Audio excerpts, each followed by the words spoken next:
The steady hands. Part 1. Lieutenant Marcus Chen had always been the kind of soldier who noticed everything. The way his boots hit the metal deck of the UES Valiant, the subtle hum of the ship's fusion reactors, the nervous tick his squad mates developed before their first real combat drop. But what he noticed most and what annoyed him most was Corporal Elena Vasquez and her impossibly steady hands. It started during their first week aboard the ship. The 47th Expeditionary Force was humanity's latest attempt to push back against the Kythera Collective, an alien empire that had been systematically consuming star systems for the past decade. Earth's military had finally developed weapons that could punch through Kythera energy shields, but they required precision that most human soldiers simply couldn't maintain under combat stress. Elena was different. While other soldiers struggled with the new plasma rifles during training, watching their shots scatter wildly as adrenaline flooded their systems, Elena's targeting remained laser-focused. Marcus watched her during simulation after simulation, her breathing never changing, her grip never wavering, her shots landing exactly where she intended them to go. "Show off," Marcus muttered after another perfect training run, where Elena had eliminated every holographic target while the rest of the squad missed half their shots. Elena looked up from cleaning her rifle, dark eyes meeting his with mild curiosity. "Problem, Lieutenant? Just wondering when you're going to start shaking like the rest of us normal humans," Marcus replied, checking his own weapon with more force than necessary. "You know, show some actual human emotion when people are shooting back." The rest of the squad had gone quiet.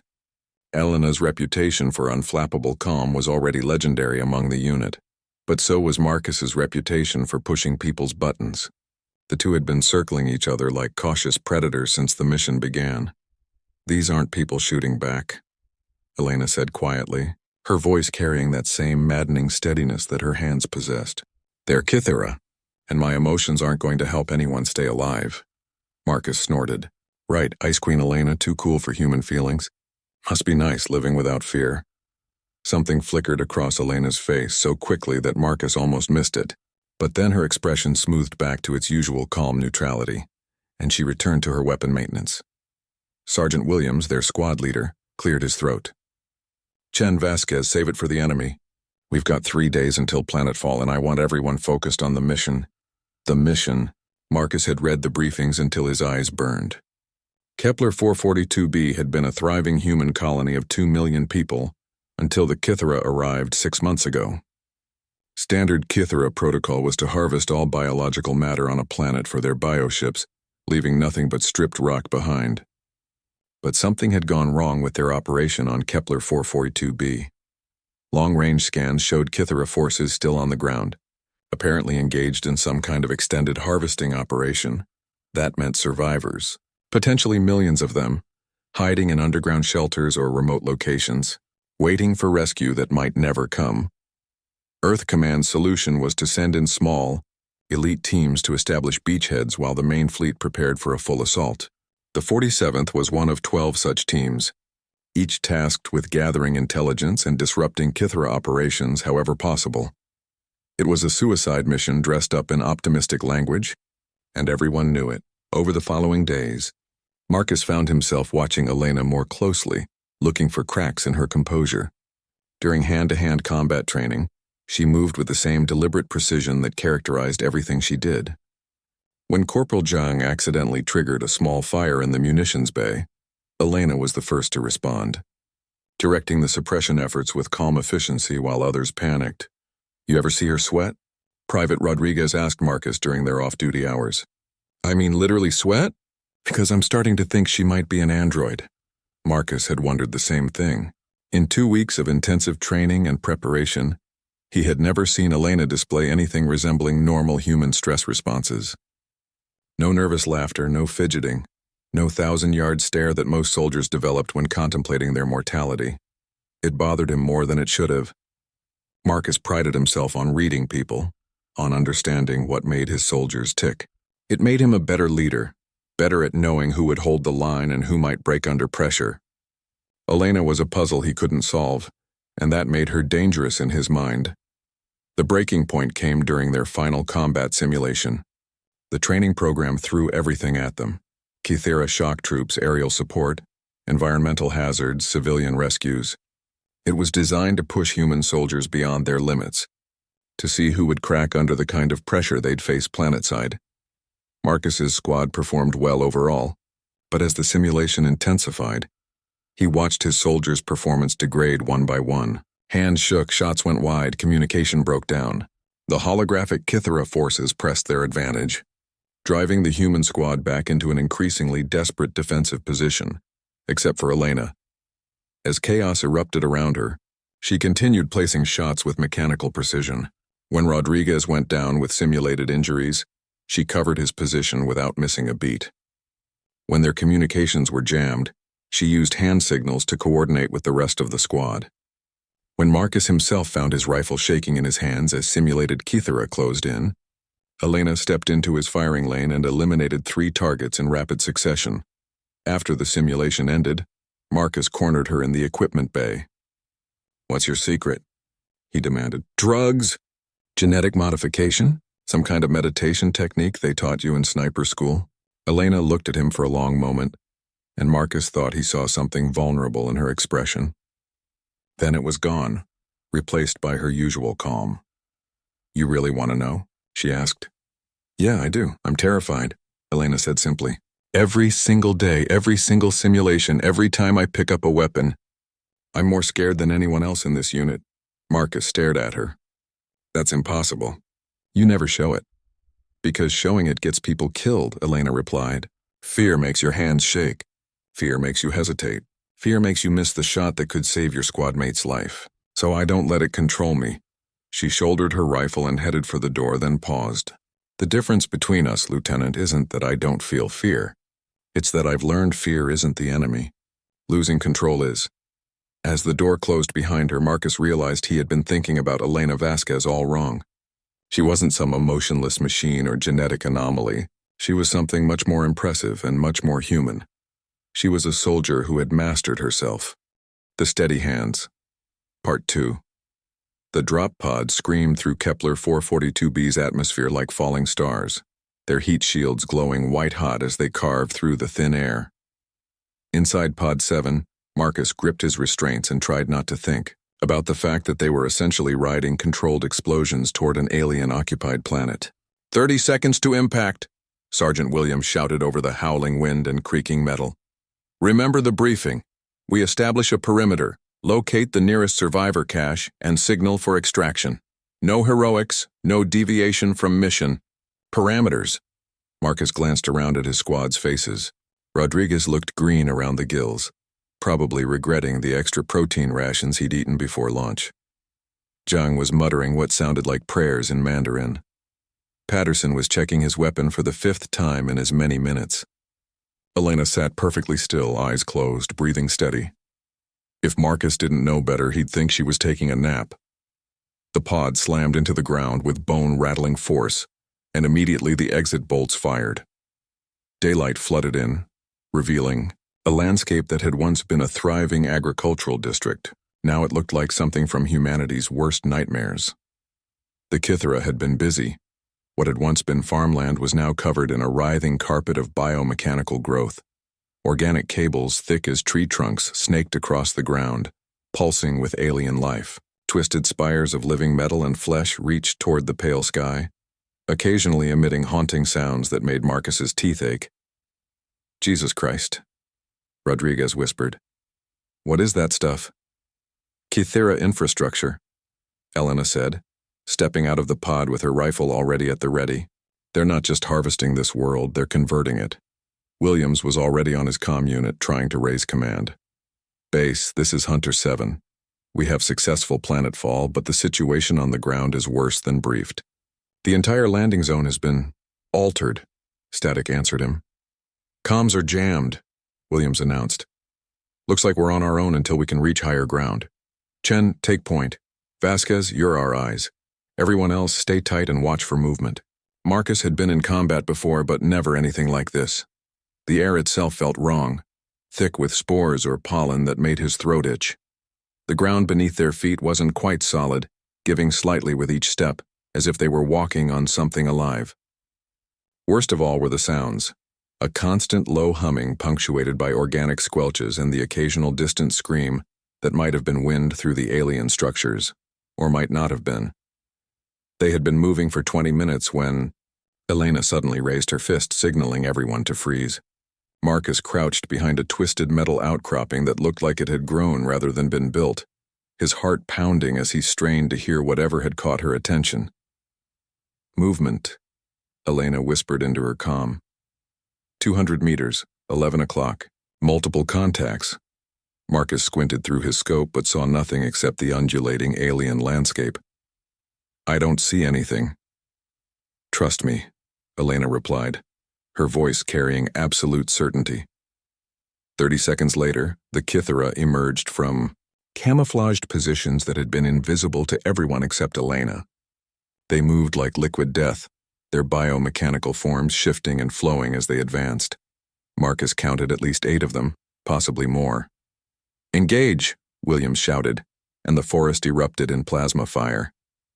Marcus had fought Kythera before, in simulations, but the real thing was infinitely worse. They moved with inhuman speed and coordination, their weapons firing beams of concentrated energy that could cut through standard body armor like paper. Worse, they seemed to learn from each exchange, adapting their tactics in real time. Rodriguez went down first, his left arm nearly severed by a Kythera energy blade. Zhang dragged him behind cover while Patterson laid down suppressing fire. Marcus tried to get a clear shot but found his hands shaking as adrenaline flooded his system. His first 3 shots went wide, scorching alien growth, but missing his targets entirely. Steady, Lieutenant! Elena's voice cut through the chaos. She had positioned herself on a small rise, her rifle trained on the advancing Kythera. Marcus watched in amazement as she fired shot after shot, each one finding its mark with mechanical precision. Where her plasma bolt struck, Kythera warriors fell. But there were too many of them. For every alien Elena dropped, 2 more seemed to take its place. Marcus realized with growing horror that they were being surrounded. "We need to move," he shouted. "Williams, we're about to be overrun." "Fall back to the secondary position," Williams ordered. "Vasquez, cover our retreat." What happened next would haunt Marcus's dreams for years to come. As the squad began their fighting withdrawal, a Kythera warrior materialized from the alien growth directly behind Elena. Its energy blade hummed as it swept toward her neck. Marcus didn't think. He threw himself forward, tackling Elena and sending them both tumbling down the small hill just as the blade passed through the space where her head had been. They rolled, together, a tangle of arms and legs and weapons until they slammed into the base of one of the organic spires. "Thanks," Elena gasped, blood trickling from a cut on her forehead. "I owe you one." "Just returning the favor," Marcus replied, helping her to her feet. Around them, the battle was turning into a rout. The Kythera had superior numbers, superior technology, and the advantage of fighting on their home ground, but they had underestimated human stubbornness. Elena's rifle had been damaged in the fall, its targeting system sparking and dead. Without hesitation, she drew her sidearm and continued fighting, adapting to the different weapon without missing a beat. Marcus found himself staying close to her, using her unerring sense of where the enemy would appear next to position himself more effectively. "Left side," Elena called, and Marcus spun to find a Kythera warrior emerging from concealment exactly where she'd indicated. His shot took its center mass, the alien crumpling with an inhuman shriek. "Behind the spire," Elena shouted, and again she was right. Marcus was beginning to understand that Elena didn't just have steady hands, she had something much more valuable, an almost supernatural ability to read the battlefield. The fight lasted another 10 minutes before the surviving Kythera melted back into the alien landscape as suddenly as they had appeared. Marcus counted 3 dead aliens, possibly more, but the cost to his squad had been severe. Rodriguez was badly wounded. Zhang had taken a glancing hit to his shoulder, and Patterson was nursing what looked like a concussion. "Sound off," Williams ordered. "Chen, operational. Vasquez, operational. Zhang, wounded but mobile. Patterson, present. Rodriguez, alive. 5 out of 6. Better than Marcus had expected when the shooting started, but still not good enough. They needed medical attention for Rodriguez, and they needed it soon. The alien spores in the air were making everyone's breathing labored, and Marcus was starting to worry about infection or poisoning. "We need to find that survivor cache," Williams said, consulting his tactical display. "Intel suggested there should be an underground facility somewhere in this sector." Elena was studying the alien landscape with the same intensity she brought to everything else. "There," she said, pointing to what looked like an unremarkable patch of biomechanical growth. "The growth pattern is different, more organized. I think they're trying to hide something." Marcus looked where she was pointing and saw nothing but the same writhing alien mass that covered everything else. But Elena had been right about the Kythera ambush, and she'd been right about every tactical call during the firefight. "Lead the way, Corporal," he said. As they moved toward Elena's indicated position, Marcus found himself reassessing everything he thought he knew about his squad mate. The steady hands that had annoyed him during training had kept them all alive during their first real firefight. Her unnatural calm hadn't been emotional detachment. It had been the kind of focused concentration that turned an ordinary soldier into something extraordinary. For the first time since the mission began, Marcus felt a glimmer of hope. If Elena was right about the survivor cache, they might actually have a chance of completing their mission and getting home alive. He just hoped her legendary steadiness would hold up under the trials that were undoubtedly waiting for them in the depths of an alien-occupied world. The steady hands. Part 3. Elena had been right about the hidden entrance. Beneath the alien growth, they found a concealed airlock that led down into what had once been a geothermal research station. The facility had been converted into a makeshift shelter, its corridors lined with sleeping bags, medical supplies, and the desperate improvisation of people trying to survive the impossible. They found 37 survivors.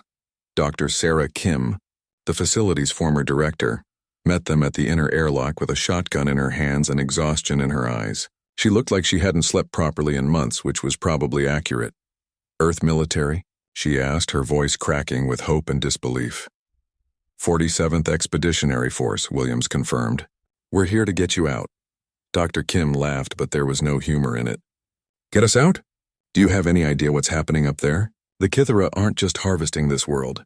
They're transforming it into something else, something alive." Marcus helped Rodriguez to the facility's medical bay while Elena conducted a quick security sweep. The underground complex was larger than it had appeared from the surface, with multiple levels carved into the bedrock. It would have made an excellent defensive position if not for one critical flaw. There was only one way in or out.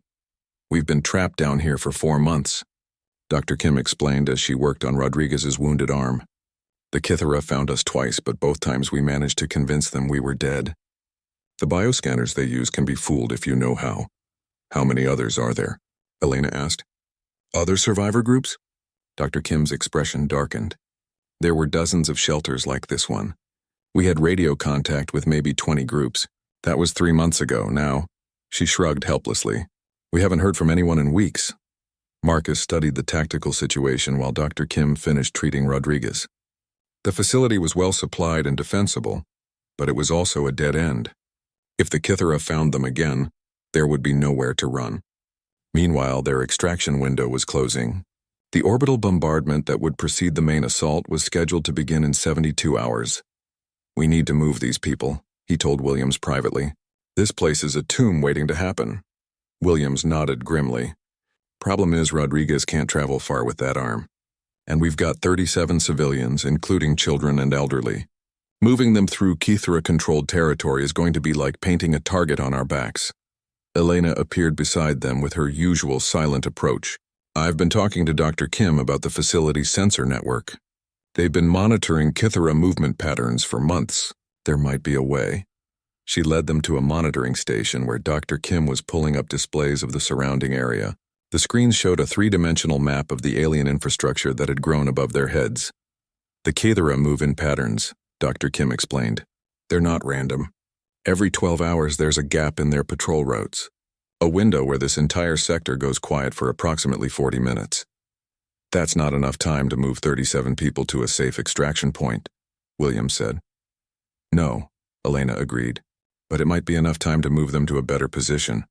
Dr. Kim showed them the mining tunnels. The older woman's fingers danced over the controls, bringing up a new display. A network of old mining tunnels snaked through the bedrock beneath the agricultural district. connecting several similar facilities. Most importantly, one of the tunnel networks led to the planetary spaceport. The spaceport was overrun on the first day, Dr. Kim said, but the underground maintenance levels might still be intact. If we could reach them, the main assault fleet could extract from there, Marcus finished. It's perfect, almost perfect. The tunnel system was extensive, but it was also old and potentially unstable. Worse, some sections ran directly beneath the heaviest Kythera construction. If the aliens detected movement in the tunnels, they could seal the survivors underground with minimal effort. It's risky, William said. If we're wrong about those patrol patterns or if the tunnels have been compromised, we all die, Elena said matter-of-factly. But if we stay here, we die anyway. The Kythera are getting closer to finding this place. Dr. Kim's people know it, even if they won't admit it. Marcus looked around the facility at the faces of the survivors. Children who should have been in school, scientists who should have been researching ways to improve human life, farmers who should have been tending crops under an open sky, all of them trapped underground like frightened animals, waiting for salvation that might never come. The decision wasn't really a decision at all. We move in 6 hours, Williams announced, during the next patrol gap. Chen, you take point. Vasquez, your rear guard. Everyone else, we're going to split into small groups. If we get separated, the rally point is the spaceport maintenance levels. Questions? Rodriguez raised his good hand. What about weapons? Most of these people have never fired a shot in anger. Elena was already thinking ahead. Dr. Kim, what kind of equipment do you have down here? Manufacturing capabilities? It turned out the research facility had been quite well equipped.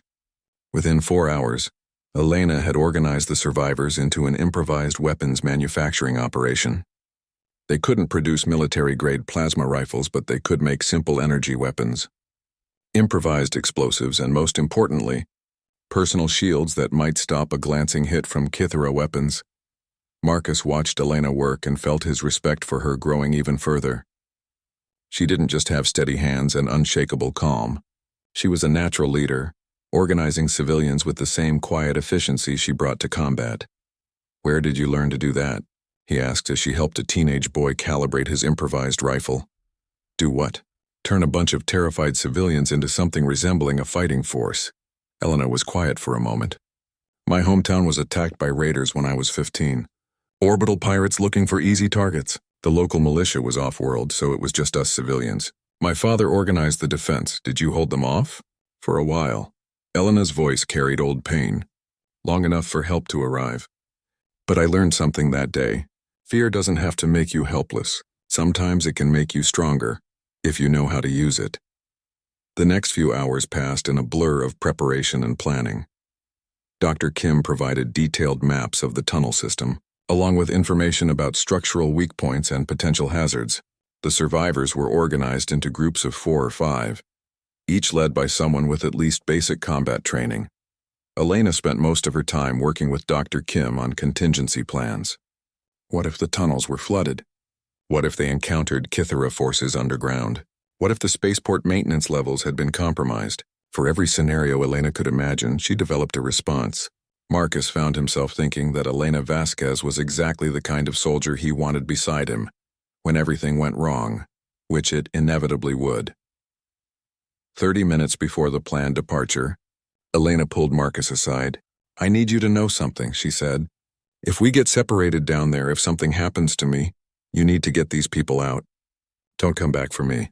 Elena, promise me, she insisted. These people have been waiting 4 months for rescue. They deserve better than to die because someone made a stupid decision trying to save one soldier. Marcus wanted to argue, but he recognized the steel in her voice. Elena had made her choice, and nothing he said would change her mind. All he could do was make sure her sacrifice wouldn't be necessary. I promise, he said. But I'm not planning on losing you down there. Elena smiled, and for the first time since he'd known her, it looked completely genuine. Good, because I'm not planning on being lost. As the patrol gap approached, Marcus checked his weapons one final time and thought about everything that could go wrong in the next few hours. The list was disturbingly long, but Elena Vasquez was beside him, her hands as steady as ever, her eyes already focused on the challenges ahead. Somehow that made all the difference. The steady hands. Part 4. The tunnels were worse than Marcus had imagined. What had once been neat mining corridors carved from solid rock were now partially collapsed, flooded with knee-deep water that glowed with an unnatural phosphorescence. Alien growth had infiltrated through cracks in the ceiling, hanging down like diseased curtains that whispered when they moved past. Elena led the way with her rifle ready, testing each step before committing her weight. Behind her, 37 civilians followed in groups of 4, with the military personnel spread throughout the column to provide security. The plan was simple. Follow the tunnel network for 3 kilometers to reach the spaceport maintenance levels, avoid detection, and wait for extraction. Simple plans never survived contact with reality. They had been moving for 20 minutes when Elena suddenly stopped, raising her fist to halt the column. Marcus eased forward to join her at the front, trying to see whatever had caught her attention.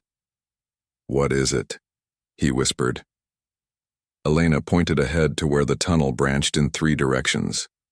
At first, Marcus saw nothing unusual, just more of the same phosphorescent water and alien growth. Then Elena aimed her rifle's mounted light at the left tunnel, and Marcus's blood ran cold. The tunnel walls were moving, not just the alien growth, but the rock itself, pulsing rhythmically, like the inside of some vast circulatory system. Veins of biomechanical material had been woven into the stone, transforming the entire passage into something alive. "The Kythera found the tunnels," Elena said quietly. "They're converting them." Dr. Kim pushed forward to see what was happening, her face going pale when she saw the transformed tunnel. "That's impossible. We've been monitoring this section for weeks." There was no indication of Kythera activity. "They're fast," Elena replied, "and they're learning. They know we use underground spaces to hide, so they're making sure we can't." Marcus studied their options. The left tunnel was obviously compromised. The center tunnel led directly beneath the heaviest Kythera construction, which made it equally dangerous. That left the right tunnel, which according to their maps would add an extra hour to their journey and bring them dangerously close to their extraction deadline. "We take the right tunnel," Williams decided. "No choice." Elena shook her head. "Wait. Dr. Kim, how long have you been monitoring the Kythera activity above us?" 4 months, ever since we were trapped down here."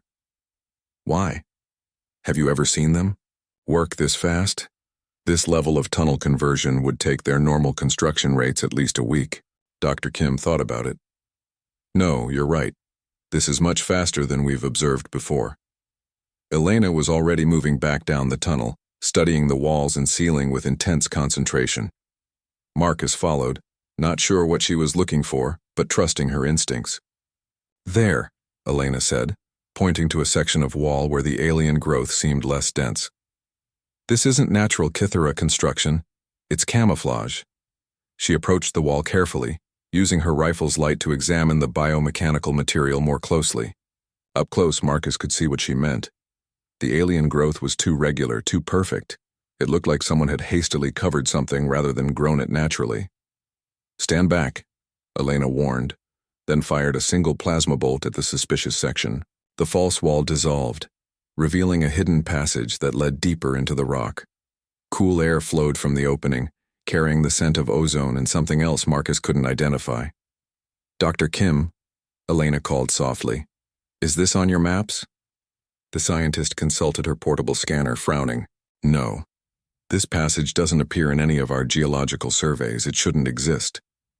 Elena was already inside the hidden passage, her rifle sweeping back and forth as she cleared the immediate area. "It's artificial," she reported. "Recent construction, but not Kythera. The walls are too smooth, too. Human." Marcus felt a chill that had nothing to do with the underground temperature.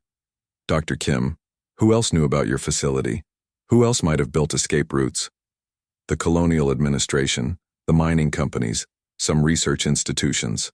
Dr. Kim's eyes widened. "The Defense Corps. They were building hardened command bunkers throughout the system. Underground facilities designed to survive orbital bombardment." "A command bunker," William said grimly. "That could be exactly what we need, or exactly what we want to avoid, if the Kythera found it first." Elena had moved deeper into the passage, her voice echoing back to them. "I'm seeing blast doors ahead. Heavy construction, definitely military grade. The decision was made for them when they heard sounds from the main tunnel behind them, chittering, scraping noises that definitely weren't human. The Kithra had found their trail. "Move, move, move," Williams hissed, and 37 civilians plus 5 soldiers poured into the hidden passage like water through a funnel. Elena had reached the blast doors by the time the last civilian entered the passage. The massive steel barriers were sealed, but there was an access panel beside them that still showed green lights. "Dr. Kim, we need whatever authorization codes you've got," Elena called back. "I don't have Defense Corps codes. I'm a civilian researcher." Marcus felt panic starting to rise in his chest. Behind them, the alien sounds were getting closer. Ahead of them, impenetrable doors blocked their escape. They were trapped in a tunnel barely wide enough for 2 people to walk abreast, with nowhere to go and nowhere to hide. Elena's hands moved over the access panel with the same steady precision she brought to everything else. "Emergency override," she murmured, more to herself than to anyone else. Every military installation has emergency overrides for civilian authorities during crisis situations. Her fingers danced over the controls, trying combination after combination. Marcus wanted to tell her to hurry, that the Kithra were almost upon them, but he knew it wouldn't help. Elena worked at her own pace, and that pace had never failed them yet.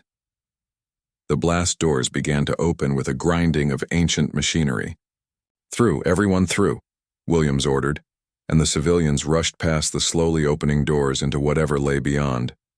Marcus was one of the last through, turning back to see Elena still at the control panel. "Elena, come on. Someone needs to seal the doors behind us," she replied calmly. "Go.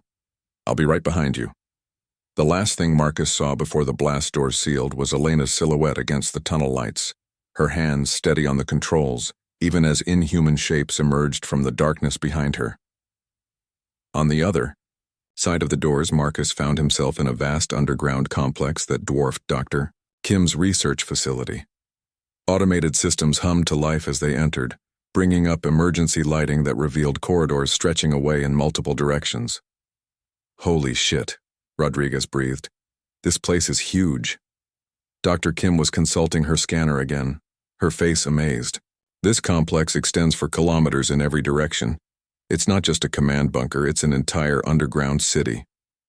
Marcus wasn't listening. He was focused on the blast doors, waiting for Elena to come through. The seconds stretched into minutes, and still the doors remained sealed. "She's not coming," Patterson said quietly. "The Kithra must have." "She's coming," Marcus said firmly. "Elena always has a plan." But as the minutes continued to pass without any sign of Elena, Marcus began to wonder if even Elena Vasquez's steady hands could get her out of this one. The underground complex offered safety and resources beyond their wildest hopes, but for Marcus it felt like a tomb, because somewhere on the other side of those blast doors, Elena was alone with the Kithra, and there was nothing he could do to help her. All he could do was keep the civilians moving and hope that Elena's legendary calm would see her through whatever hell she was facing in the darkness. The steady hands. Part 5. Elena had exactly 30 seconds before the Kithra reached the blast doors. She could hear them in the tunnel behind her, their biomechanical forms scraping against stone as they pursued their prey. The door controls were responding sluggishly to her commands, ancient systems struggling to process her override codes while precious seconds ticked away. 20 seconds. The emergency manual release was right there, a simple lever that would slam the doors shut immediately, but using it would trap her on the wrong side, alone with whatever was coming through that tunnel. 15 seconds. Elena's hands remained perfectly steady as she worked the controls, even as her mind raced through possibilities.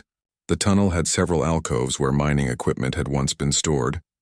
If she could reach one of them, she might be able to hide until the Kithra passed. 10 seconds. The blast doors were finally responding, grinding closed with agonizing slowness. Elena could see the gap narrowing, but it was still wide enough for a person to slip through, wide enough for her to escape. 5 seconds.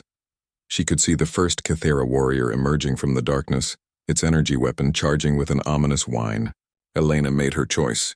She dove through the closing gap just as plasma fire seared the air where she had been standing.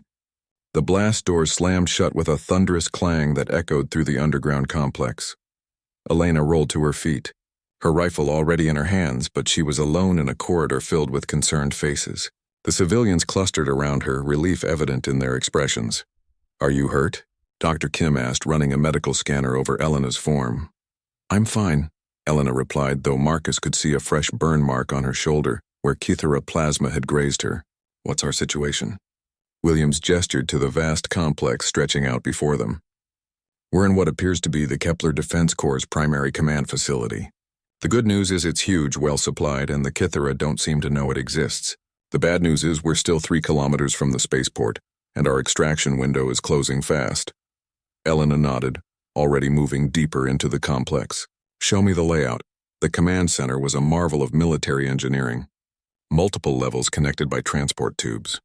Living quarters for thousands of personnel, manufacturing facilities, and most importantly, a complete sensor network that covered the entire planetary defense grid.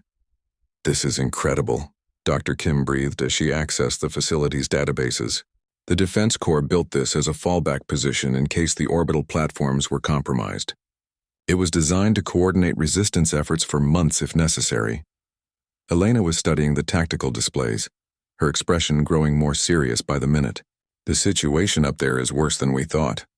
The Kythera aren't just converting this world. They're using it as a staging ground for something much larger." The displays showed Kythera forces massing at strategic points across the planet's surface, not the scattered harvesting operations they had expected, but organized military formations preparing for coordinated action. "They're building a fleet," Marcus realized, "using the planet's resources to construct ships." "Not just any ships," Elena said quietly. "Look at the power signatures. These are dreadnoughts, each one capable of sterilizing an entire star system. The implications hit everyone simultaneously. If the Kythera completed their construction, they wouldn't just threaten Kepler 442b. They would have the capability to strike at Earth itself. "We have to warn the fleet," Williams said. "They're planning a limited orbital assault, but if they're flying into a trap..." Elena was already at the communications console, her fingers flying over the controls. "I can boost our signal using the facility's primary transmitter, but it'll light us up like a beacon. Every Kythera force on the planet will know exactly where we are." "Do it," Marcus said without hesitation. "The fleet needs to know what they're facing." Elena's hands remained steady as she configured the transmission, even though they all knew it was essentially a death sentence. Once the Kythera located the facility, there would be no escape. The blast doors that had protected them would become the walls of their tomb. "Message sent," Elena reported. "Fleet Command should receive it in approximately 20 minutes. "How long before the Kythera track the source?" Williams asked. Elena checked the facility's defensive systems. Based on their response times during previous engagements, maybe an hour. Less if they've improved their detection capabilities. An hour to live. Marcus found himself thinking about all the things he had never said, all the chances he had never taken. But looking around at the faces of the civilians they had rescued, he realized he didn't regret anything. This was what they had signed up for when they put on the uniform. "There might be another option," Dr. Kim said hesitantly. "The facility's database shows emergency evacuation protocols. There's a series of maintenance tunnels that connect to the spaceport's underground levels. They were designed to allow personnel to escape if the main complex was compromised." Elena was already bringing up the tunnel schematics. "It's possible, but it would mean leaving the civilians behind. The tunnels are too narrow for large groups, and they pass directly beneath active Kythera construction sites." "No," Marcus said firmly. "We're not leaving anyone behind. There has to be another way." Elena studied the displays for several minutes, her mind working through possibilities that Marcus couldn't even imagine. Finally, she looked up with something that might have been a smile. "Actually, there might be. Dr. Kim, what do you know about the facility's industrial fabrication systems?" "They're designed to manufacture military equipment on site. Weapons, armor, vehicles, even small spacecraft if necessary." "Why?" "Because I have an idea. It's crazy, it's dangerous, and it probably won't work. But it might just be crazy enough to get us all out of here alive." Elena outlined her plan with the same calm precision she brought to everything else. It was indeed crazy, requiring split-second timing, enormous risks, and more than a little luck. But as Marcus listened, he realized it was also brilliant. "You want to build a ship?" Williams said slowly. "Underground, in a manufacturing facility that's about to be overrun by hostile aliens. Not just any ship," Elena corrected. "A stealth transport designed to slip past Kythera sensors and reach the fleet before they begin their assault. We can use the facility's fabrication systems to build it, then launch through the emergency evacuation shafts." "In how much time?" Elena checked her chronometer. 53 minutes before the Kythera arrive." "Maybe less," Rodriguez laughed, but there was no humor in it. "That's impossible. Even with automated fabrication, it would take hours to build anything flight-worthy." "Not if we build it in pieces," Elena replied. "Prefabricated components that can be assembled rapidly. Like putting together a puzzle." Dr. Kim was already accessing the fabrication systems. "The facility has construction templates for emergency escape pods. Basic but space-worthy. We could modify the design to do it," Marcus ordered. "Everyone with technical skills, you're with Dr. Kim. Everyone else, start gathering supplies and equipment. We may only get one shot at this." As the underground facility burst into frantic activity, Marcus found himself watching Elena coordinate the effort with the same unflappable calm she had shown throughout their entire mission. Her hands never shook, her voice never wavered, her focus never shifted from the task at hand. But Marcus could see something else in her eyes now. Not fear exactly, but a kind of intense determination that went beyond normal human limits. Elena Vasquez wasn't just trying to save their lives. She was trying to save the entire human fleet, possibly the entire war effort, and she was going to do it with 50 minutes and a manufacturing facility that had never been designed for miracles. Marcus checked his weapon and prepared to buy Elena whatever time she needed.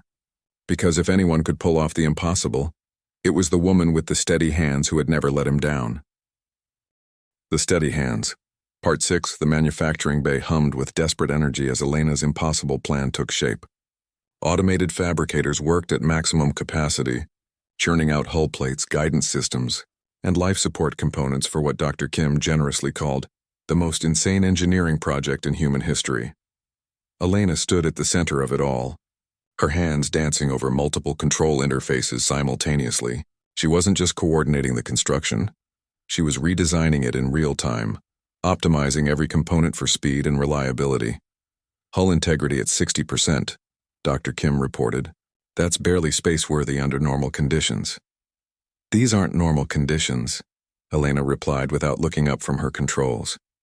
"How long until the propulsion system comes online?" 12 minutes. Maybe 10 if we skip the safety protocols." "Skip them." Marcus watched from the bay's entrance, his rifle trained on the corridor beyond. The facility's sensors showed Kythera forces massing above them, preparing for their assault. Whatever Elena was building, it needed to be ready soon. "Chen," Williams called from his position at the security station. "We've got movement in the upper levels." "They're inside the complex." Marcus felt his stomach drop. The Kythera had found them faster than expected. "How long do we have?" 20 minutes, maybe less." They're moving methodically, clearing each level as they descend. Elena's voice cut through the noise of construction without a trace of panic.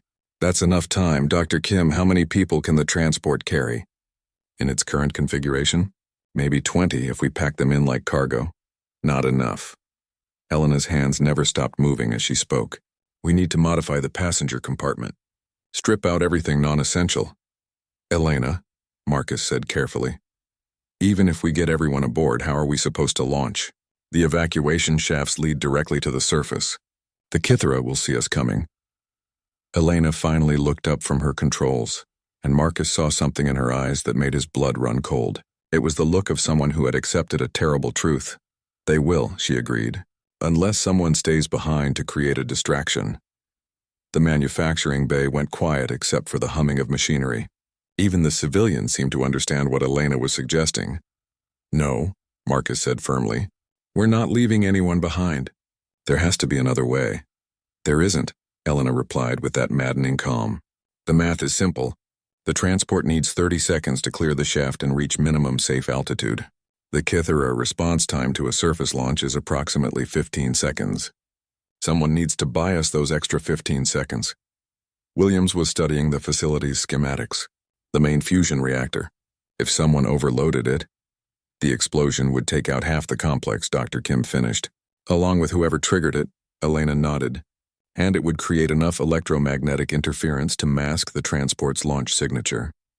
The Kythera wouldn't detect us until we were already clear of the atmosphere.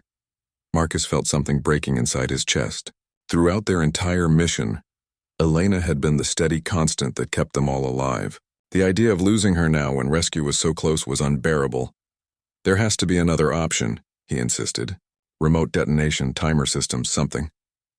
The reactor's safety systems require manual override, Dr. Kim said quietly.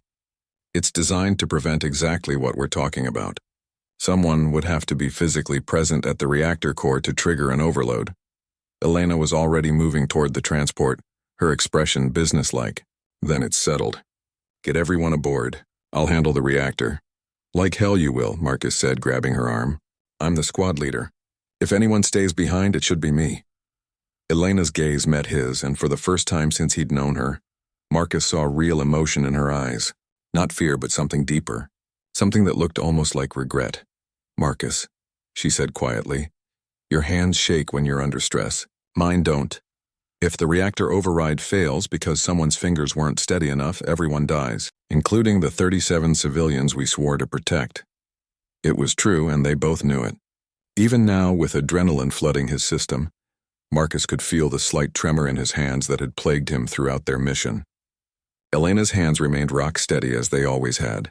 Besides, Elena continued with something that might have been a smile. Someone needs to pilot the transport. Dr. Kim's a scientist, not a combat pilot. Williams is needed to coordinate the civilian evacuation. That leaves you. The transport was taking shape with alarming speed.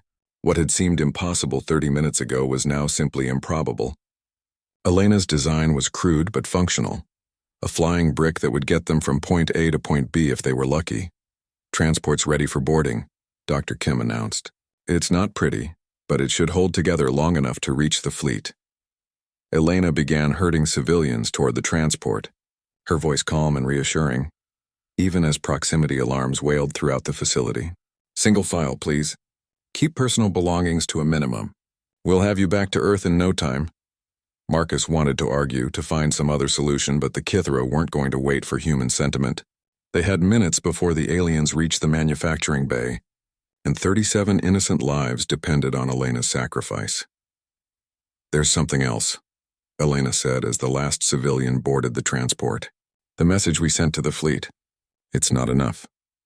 They need detailed tactical information about the Kythera ship construction, defensive positions, everything we've learned. She handed Marcus a data storage device. This contains everything the facility's sensors have recorded over the past 4 months. Kythera movement patterns, construction timelines, weapon capabilities. Get it to fleet intelligence. Marcus took the device, his hands finally steadying as purpose replaced panic. Consider it done. And Marcus? Elena's voice was softer now, almost vulnerable.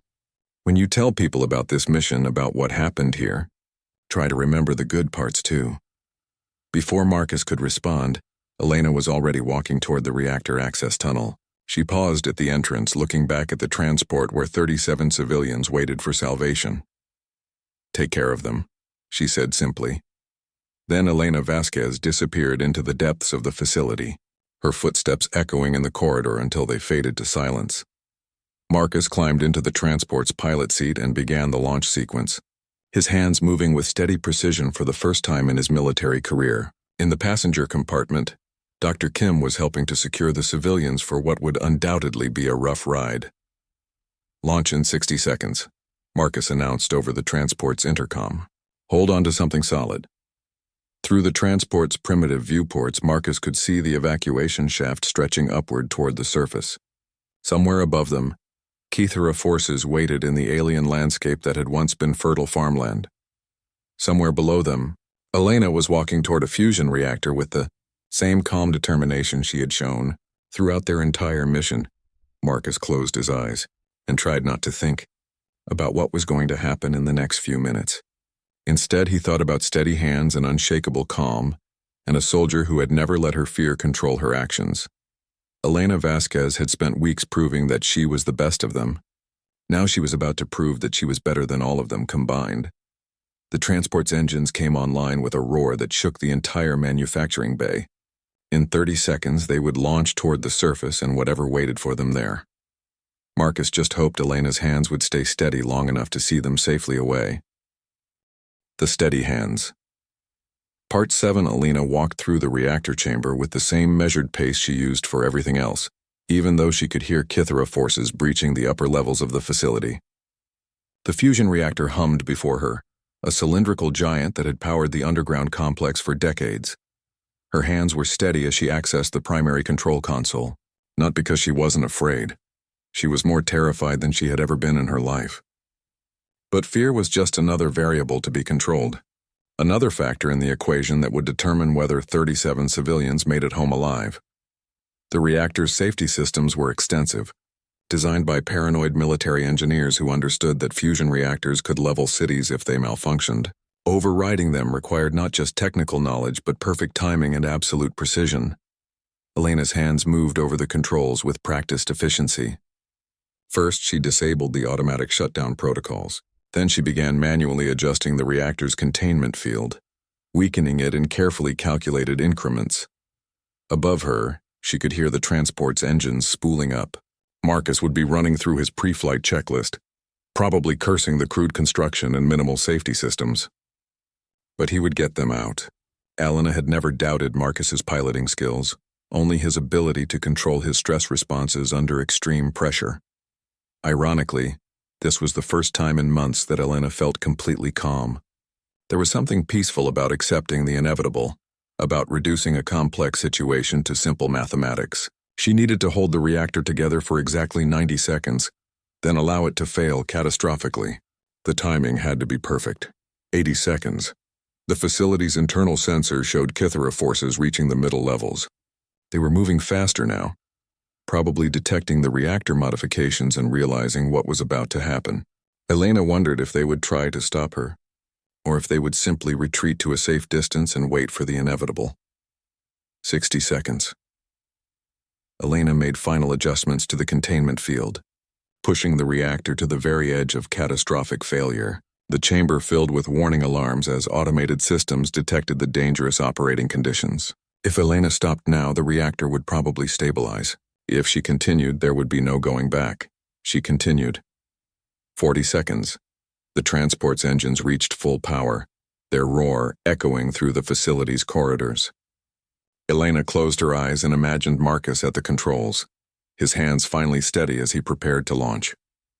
She thought about Dr. Kim and her medical expertise, about Rodriguez and his terrible jokes, about the children in the passenger compartment who deserved to see Earth again. 20 seconds. Elena heard footsteps in the corridor outside the reactor chamber. The Kythera had found her. Part of her wondered if they would try to negotiate, to offer her some kind of bargain in exchange for stopping the overload. But Elena had never been much for conversation with aliens who turned worlds into graveyards. The reactor chamber door exploded inward as Kythera warriors burst through. Elena didn't turn around. Her hands remained on the controls, making final adjustments to ensure the blast would be perfectly timed. 10 seconds. Energy weapons charged behind her. Elena could feel the heat building as the Kythera prepared to fire. She wondered if they understood what she was doing, if they comprehended the mathematics of sacrifice that had brought her to this moment. Kidder. Seconds, the transport launched. Elena felt the vibration through the facility's structure as Marcus piloted their improvised ship up the evacuation shaft toward the surface. Her timing was perfect.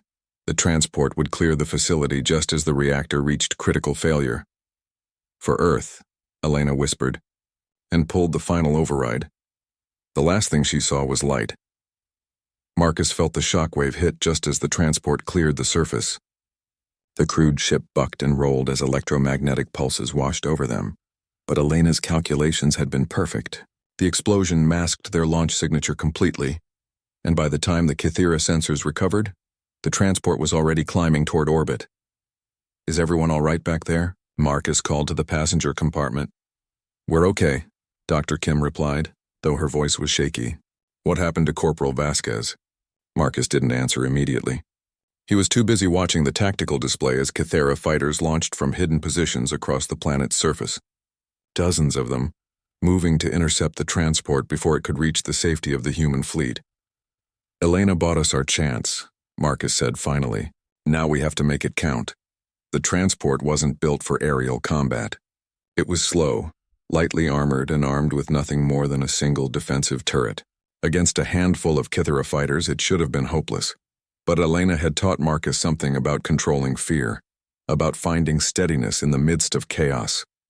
His hands moved over the controls with new confidence as he threw the transport into evasive maneuvers that should have been impossible for such a crude ship. Fleet contact, Dr. Kim announced from the communications station. The UES Valiant is responding to our distress signal. Marcus could see them now, specks of light against the star field that marked the human battle fleet. Admiral Morrison had brought everything: dreadnoughts, carriers, assault ships, and more support vessels than Marcus had ever seen in one place. Transport Kepler 7, this is Admiral Morrison. We received your intelligence package. Prepare for emergency docking with the Valiant. Marcus smiled grimly as he guided the transport toward the fleet's flagship. Elena's final gift was about to reach its destination. The intelligence she had died to preserve would give humanity the tactical advantage they needed to defeat the Kithara forces and save what remained of Kepler 442b. 3 hours later, Marcus stood in Admiral Morrison's briefing room, watching as fleet intelligence analyzed Elena's data. The information was even more valuable than they had hoped. Detailed schematics of Kithara ship construction, defensive positions, command structures, everything the fleet needed to plan their assault. This is remarkable work, Admiral Morrison said. Whoever compiled this intelligence saved thousands of lives. How many people did you lose gathering it? Marcus thought about Elena walking toward the reactor with steady hands and unshakable resolve. Just one, sir, but she was worth a dozen of the rest of us. The battle for Kepler 442b lasted 6 hours. Using Elena's intelligence, the human fleet struck at precisely the right targets, disrupting Kithara communications and crippling their ship construction before the aliens could mount an effective defense. When the smoke cleared, humanity had won its first major victory. Against the Kithara Collective, they rescued over 50,000 survivors from underground shelters across the planet. Marcus stood in the memorial service 3 days later, watching as Admiral Morrison presented Elena's family with humanity's highest military decoration. The ceremony was broadcast across human space, ensuring that Elena Vasquez's name would be remembered as long as humanity existed. But Marcus knew the medal wasn't what mattered. What mattered was the steady hands that had never wavered, even at the end. What mattered was the lesson Elena had taught him about fear and control, and the mathematics of sacrifice. As the ceremony concluded and the fleet prepared to move on to their next engagement, Marcus found himself thinking about a conversation they'd had during training. Elena had told him that fear wasn't the enemy. Losing control was. She had been right about that, just as she had been right about everything else. Marcus checked his sidearm and prepared to board the next transport. There were more worlds to liberate, more civilians to rescue, more battles to fight against an alien enemy that showed no mercy. But now he understood something that Elena had tried to teach him from the beginning. It wasn't about having steady hands. It was about keeping them steady when everything depended on it. As the transport lifted away from Kepler 442b's scarred surface, Marcus looked down at the world Elena had died to save. The alien growth was already beginning to recede as human terraforming teams worked to restore the planet's ecosystem. In a few years, it would be green again. Children would play in fields where Kithara biomechanical constructs had once writhed. Families would build homes where alien spires had reached toward the sky. Elena Vasquez would never see any of it, but her steady hands had made it all possible. Marcus settled back in his seat and began cleaning his rifle, his hands moving with the same calm precision Elena had always shown. Somewhere in human space there were more people who needed rescuing, more worlds that needed liberating. He had work to do, and thanks to Elena, he finally knew how to do it properly. The transport jumped to hyperspace, carrying Marcus toward his next mission, and the next chance to honor the memory of the soldier with the steady hands who had taught him the true meaning of courage.